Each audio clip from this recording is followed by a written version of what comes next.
Morning, welcome back to my channel অতুষিতাস ব্লগে তোমাদের অনেক অনেক শুভেচ্ছা। কেমন আছো? ভালো আছো? আমিও ভালো আছি। এখন থেকে আমি আমার ব্লগটা স্টার্ট করে দিলাম। উঠেছি তো অনেক সকালে, কাজকর্ম করছি, করতে তো হবে। কী করি না করি প্রত্যেকদিন তোমাদের সঙ্গে শেয়ার করি, আজকেও করবো। তার আগে পুরো ভিডিওটা দেখবে, কেউ স্কিপ করবে না। ভালো লাগলে অবশ্যই লাইক করবে, সাবস্ক্রাইব করবে আর ঘন্টাটা বাজিয়ে দেবে। যখনই আমি নতুন নতুন ভিডিও ছাড়বো তোমাদের কাছে নোটিফিকেশন চলে যাবে, তোমরা টুক করে রেখে নেবে। চলো দেখতে থাকো, সাথে থাকো। দেখো রান্নার দিকে চলে এসেছি আর বাজার চলে এসছে। বাজারে আজকে কাতলা মাছ আছে আর ফুলকপি আলু দিয়ে কাতলা মাছ করব। আর মাছগুলো খুব ভালো করে ধুয়ে নুন হলুদ মাখিয়ে দেখো ভেজে নিচ্ছি আর একটা একটা করে ভেজে তুলে রাখছি। আর এখানে সবজিগুলো সমস্তটা খুব ভালো করে ধুয়ে কেটে রেখেছি। ফুলকপি আছে, আলু আছে, পেঁয়াজ আছে, টমেটো আছে। আর এখানে মশলাটাও বেটে নিয়েছি। এখানে আছে আদা, জিরে, কাঁচা লঙ্কা আর পেঁয়াজ একসাথে বেটে নিয়েছি। চলো এবার রান্নাটা বসিয়ে দিই। মাছগুলো ভাজা হয়ে গেলে রান্নাটাও বসিয়ে দিয়েছি। দেখতেই পাচ্ছ কষানো আমার কমপ্লিট। এখানে পেঁয়াজ, টমেটো, আলু সমস্তটা দিয়ে কষিয়ে নিয়েছি খুব ভালো করে। আর একটু কষা হবে, কেন একটু পেঁয়াজটা নরম হবে। আর এদিকে ফুলকপি আর মাছ তো ভেজে তুলে রেখেছি, কেননা এগুলো এখন না, এটা কষানো। আর এদিকে দেখো ভাতও বসিয়ে দিয়েছি। ভাতের হাঁড়ির ওপর গরম জল বসিয়ে দিয়েছি আর এই গরম জলটা এই মাছের ঝোলে দিয়ে দিয়েছি। দেখতে পাচ্ছ মাছ আর ফুলকপি সমস্তটাই এর মধ্যে দিয়ে দিয়েছি আর ফুটে উঠেছে। আর বেশি ফোটাবো না, একটু ঝোলই রাখবো, কারণ আজকে তো আর বেশি কিছু করিনি। এইটাই চলো দেখো ফুটে বসে গেছি। আর এখানে আছে ফুলকপি আলু দিয়ে কাতলা মাছের ঝোল আর ভাত, গরম ভাত, আর সাথে আছে সেদ্ধ। এটাই হলো আজকের আমাদের দুপুরের লাঞ্চ। চলো সেরে নিই। খাওয়া দাওয়া হয়ে গেল। খেয়ে দিয়ে উঠে বাসনগুলো মেজে এখন বেসিনে ধুয়ে নিচ্ছি। আর খেয়ে দিয়েই তো কর্তামশাই বেরিয়ে গেছেন। আর এখন অনেক কাজ বাকি আছে, তারা নেই বললে হবে না। তারা নেই কিন্তু করতে তো হবেই। তাড়াতাড়ি না করলে তো সেই ঝিমিয়ে ঝিমিয়ে কতক্ষণে হবে তার ঠিক নেই। চলো করে নিই। খাওয়া দাওয়া তো অনেক আগেই হয়ে গেছে। খেয়ে দিয়ে উঠে অনেকক্ষণ বাদে তোমাদের সঙ্গে কথা বলতে এলাম। খেয়ে দিয়ে সমস্ত কাজকর্ম সেরে একটু কাজ ছিল ঘরের, সেই কাজকর্ম করছিলাম। আর কি খেলাম না খেলাম, কী রান্না করলাম সেটা তো তোমাদের সঙ্গে শেয়ার করলাম যতটা পারলাম। তা ওগুলো দিয়ে এমনি কিছু করিনি। মাছ করেছি, মাছের ঝোল, ফুলকপি আলু দিয়ে মাছের ঝোল করেছি আর ওই সেদ্ধ সেদ্ধ দিয়েছি। এইগুলো ছিল আজকে দুপুরের লাঞ্চ। আর রাত্রিও তাই রয়েছে, ভাত টাত করতে হবে। এখন যদি রুটি নিয়ে আসে তাহলে রুটি, এখনও জানি না। খেয়ে দিয়ে উঠেই তো তিনি বেরিয়ে গেছেন। আর আমি তো সমস্ত কাজকর্ম টুকটাক করে নিজের মতন করে এখন করলাম, কোনো চাপ নেই। আর এখন বসে তোমাদের সঙ্গে একটু কথা বলছি, কারণ এই সময়টা একটু ফাঁকা পাই, তোমাদের সঙ্গে একটু শেয়ার করি এই সময়টা সব মনের কথা। আর কিছু খাইনি। আজকে ঠাকুরের প্রসাদে ছিল কলাটা খেয়েছি। আর আজকে দেখো গাঠিয়ার কৌটো শুদ্ধ ধরে নিয়ে চলে এসছে। গাঠিয়া করি। আর ওই চানাচুর দেয়, তলায় একদম গুঁড়ো থাকে, তাই জন্য ও মিষ্টির দোকানের মনে এই গাঠিয়াটা মশলা ছাড়া, মানে এমনি ভাজা মশলা ছাড়া গাঠিয়া নিয়ে চলে এসছে কৌটো ধরে। যাই হোক এখনও টিফিন কিছু হয়নি, হয়তো আসার পথে জানি না কিনে আসবে, এই কারণে বসে থাকি, খাই না। কেননা আমি খেয়ে নিলাম, আবার তারপরে হয়তো কিছু নিয়ে আসলো, তখন আবার খাওয়ার ওপর খাওয়া, ওই জন্য বসে থাকতে হয়। আবার কোনোদিন হয়তো ওই আশায় বসে থাকলাম কিছু নিয়ে আসবে, সেদিন তো অনেক রাত হয়ে গেলে খাওয়াই হয় না। এই করেই সময় নষ্ট করি। আর আজকে সময় নষ্ট করতে পারবো না, কারণ টুকটাক কাজ আছে। ঘর বাড়ি পরিষ্কার করেছি, তাও একটু ওগুলো ফটোগুলো মোছার ব্যাপার আছে। কারণ আর তো কালকের দিনটা পরে আর তো কালকেই মনে লেগে যাবে না, 2 তারিখে তো মহালয়া লেগে গেলে তো আর করতে পারবো না। আজকে যা করার করতে হবে। তাই চলো আর কি বলবো। আর পুজোর কেনাকাটা এখনও কিচ্ছু হয়নি, সত্যি পুজো কেনাকাটা এখনও কিছু হয়নি। মার্কেটে কেনাকাটা মানে আমি হয়তো ছিট কাপড় কিনে তো বানাই, জামা কাপড় জানোই আমি তো কিনে খুব একটা কমই পরি। আর জামাগুলো নিজেই বানাই। আর পুজোর মার্কেটিং যেইভাবে করে, শপিং মার্কেটিং বলে যেগুলোকে, সেইভাবে আমাদের কিছুই এখনও কাউরই হয়নি। ঠাকুরের জিনিসপত্র এখনও কেনা হয়নি, কিনতে যাব, এর মধ্যেই যাব। আর আমাদের তো আগাগোড়াই পুজোর মানে কেনাকাটা মানে আমরা পঞ্চমীর দিন বেরোতাম পুজোর কেনাকাটা করতে। সবাই মনে কিনে নেয়, ওর থাকে যেগুলো এগুলো ওই দিন ওই টাইমে সময় হয়। আর এখন তো মানে ওইভাবে কিচ্ছু না, কবে হবে কী হবে জানি না। যাই হোক আর ওই পুজোর কিছু নেওয়ারও কোনো ইচ্ছা নেই, কেননা আমি তো কোথাও বেরোই না। যা আছে সেগুলো তো নতুনই পড়ে আছে, পড়ি না।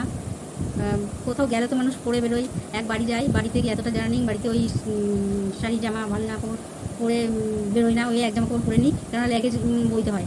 এই কাজে ওই ভালো জামা কাপড় পরবো, ওই ঘন্টা জামাটা তো নষ্ট হয়ে যাবে। ওই জন্য সাথে করে জামা কাপড় নিয়ে যাই, ওখানে গিয়ে হয়তো পরি, কিন্তু ওই এখান থেকে যাই যখন ওই এক জামা প্যান্ট পরে যাই, হালকা ফুলকা পরে যাই, যাতে কোনো সমস্যা না হয়। কেননা এখান থেকে তাও মানে 3 ঘন্টার পথ যদি তুমি কাঁটায় সঙ্গে ইয়ে করো, কিন্তু 3 ঘন্টার পর লেগে যায় 4-4.5 ঘন্টা, কেননা 2 ঘন্টা ওখানে পুরো একদম ট্রেনে, তারপর এখান থেকে 1.5-2 ঘন্টা জ্যাম থাকলে তো কোনো ব্যাপার না। ব্যাস এই হলো ব্যাপার। চলো আবার পরে তোমাদেরকে আপডেট দিই কী করি না করি, ঠিক আছে। এই দেখো টিফিন খেয়ে নিচ্ছি, এখন টিফিনে ভুট্টাটা খেয়ে নিচ্ছি, মুড়ি চানাচুর সমস্ত কিছু এনেছে, কিন্তু খাচ্ছি না, দাঁড়াও দেখাই। এই দেখো সেউ ভাজা, মুড়ি সমস্ত কিছু এনেছে। চলো খেয়ে দিয়ে নিই, ঠান্ডা হয়ে যাচ্ছে। দেখো খেতে বসে গেছি। আজ রাত্রে ডিনারে আছে মাছ, ফুলকপি আলুর তরকারি, এটা আজকে আমাদের রাত্রে ডিনার। চলো সেরে নিই। রাতের খাওয়া শেষ করে এখন বাসনগুলো মেজে বেসিনে ধুয়ে নিচ্ছি। আর সন্ধেবেলা বলে না আশায় আশায় বসে, সেই একটা 16 কাছে না, আশায় মরে চাষা, ওই বসে বসে থাকলাম কী খাবো, লাস্টে খাওয়াই হলো না। তারপরে লাস্টে গিয়ে ভুট্টা খেতে হলো, ভুট্টা পুড়িয়ে তারপরে খেলাম। এই হলো এই মাত্র খেয়ে দিয়ে উঠলাম। রাত্রিরে কি খেলাম সেটা তোমাদের সঙ্গে যতটা পারলাম শেয়ার করলাম। মাছের ঝোল আর ভাত, এটাই ছিল রাত্রিরে ডিনার। সেরে বাসন টাসন মেজে দাঁত ব্রাশ করে তারপরে এসে বসেছি।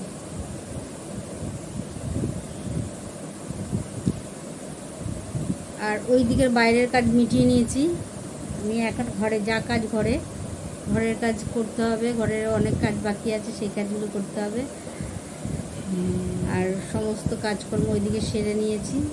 আর একজন তো পাশে বসেই লিখছে, ওনারও দাঁত ব্রাশ করা হয়ে গেছে, লিখতে বসেছে, এখনও ঘুম হচ্ছে না। লিখতে বসলেই তো ঘুমোয়, এখনও পর্যন্ত ঘুমোয়নি। আর যে সারাদিন বসে বসে কী করব, সারাদিন বসে বসে সেই বললাম না, টিফিন যেদিনকে টিফিনে আশায় থাকবো, টিফিন খাওয়ার থাকলে খেতে পারবো না, আবার যেদিনকে খেয়ে নেব সেদিনকে আবার নিয়ে আসবে, ডবল খেতে হয়, সেই জন্য বসে থাকতে হয়। আর সেই বসে থেকে থেকে হয়তো টিফিনই খাওয়া হয় না। আজকে হলো সেই অবস্থা হয়েছে, বসে থেকে থেকে আর টিফিনটা অনেক দেরি করে মুড়ি চানাচুর এগুলো নিয়ে আসতে, তখন মুড়ি চানাচুর খাবো না, চাল ভেজাতে যাব না, তারপরে ভাত খাবো, সেই জন্য আর খাইনি। তা ওই ভুট্টা ছিল, ভুট্টাটাই পুড়িয়ে নুন লেবু দিয়ে মেখে খেয়েছি, সেটা তো তোমাদের সঙ্গে শেয়ার করলাম। কবে এনেছি ভুট্টাটা, এখনও ভালো আছে। হ্যাঁ, ভালো থাকবে না কেন, ফ্রিজের মধ্যে রেখে দিয়েছিলাম, সেই জন্যই ভালো রয়েছে। বাইরে রাখলে হয়তো, জানি না, বাইরে রাখলে হয়তো ভালো থাকতো, আবার নাও থাকতে পারতো। ফ্রিজের মধ্যে রেখেছি বলে হয়তো ভালো ছিল। খেলাম, বেশ ভালো লাগলো। আর ভুট্টাগুলো বেশ কচি ছিল, আর দানাও তোলা যাচ্ছে এরকম। আর লেবু দিয়ে ভুট্টা মাখিয়ে খাবে, হেব্বি খেতে। আমরা তো আগে যখন বিয়ের আগে যখন প্র্যাকটিস করতে যেতাম, প্র্যাকটিস মানে ভলিবল প্র্যাকটিস করতে যেতাম, খেলতে যেতাম আর কি, যাওয়ার সময় তো হতো না, আসার সময়, ফিরে আসার সময় সন্ধেবেলা, তখন সব জায়গায় জায়গায় ভুট্টা বিক্রি হতো। এই বর্ষার সময়টা জায়গায় জায়গায়, এখন তো সারা বছরই দেখি বিক্রি হয়, আর তখন বর্ষার সময়টা বিক্রি হতো। আর এখানে যেমন লাল লাল ভুট্টা, ওখানে লাল না, সাদা সাদা ভুট্টা, মানে ভেতরের দানাটার কথা বলছি, সাদা সাদা ভুট্টা। বেশ একদম নখ দিয়ে টিপে দাবিয়ে দেখে নিতাম, কচি ভুট্টা একদম পুরো রসটা ছিটকেছে, রস মানে দুধটা বেরিয়ে আসছে, সঙ্গে সঙ্গে ওটা পোড়াতাম। আর কি স্বাদ, ওই ভুট্টার কি স্বাদ ছিল, সাদা ভুট্টার। আর এই লাল ভুট্টাগুলো তো খেতে ইচ্ছা করে না, সেই এত শক্ত, চিবোতে চিবোতে দাঁতের দাঁত তো আর ব্যথা হয় না, চোয়াল ব্যথা হয়ে যায়। এই হলো ব্যাপার। চলো, আর কি বলবো, আর বিশেষ কিচ্ছু বলার নেই, কেননা কালকে আজকে করেছি কিছুটা, কালকে আরও বেশি অনেক খাটনি আছে, আরও কিছু বাকি আছে। আর ফ্যানগুলো আর ঝাড়া হয়নি, ফ্যানগুলো ঝাড়তে হবে, ফ্যান ট্যানগুলো পরিষ্কার করতে হবে কালকে বিশাল খাটনি। তোমাদের সঙ্গে কথা বলতে পারবো কি না জানি না, আর আমাকে একাই করতে হবে সুতরাং মানে ভিডিও করে দেওয়ার মতন কেউ নেই যে আমি করছি আর তোমাদের দেখাবো, দেখো আমি পরিষ্কার করছি। সে আর দেখানোর মানে করার একজন ছিল আমাদের বাড়িতে হেল্পার, তার সঙ্গে তো তোমাদের পরিচয় করিয়ে দিয়েছি। পেছনে ভিডিওতে গেলে দেখতে পারবে আমার হেল্পার কে। হেল্পার না, সন্তান তুল্য। যাই হোক, চলো, মোটের উপর দিনটা মোটামুটি ভালো কাটলো।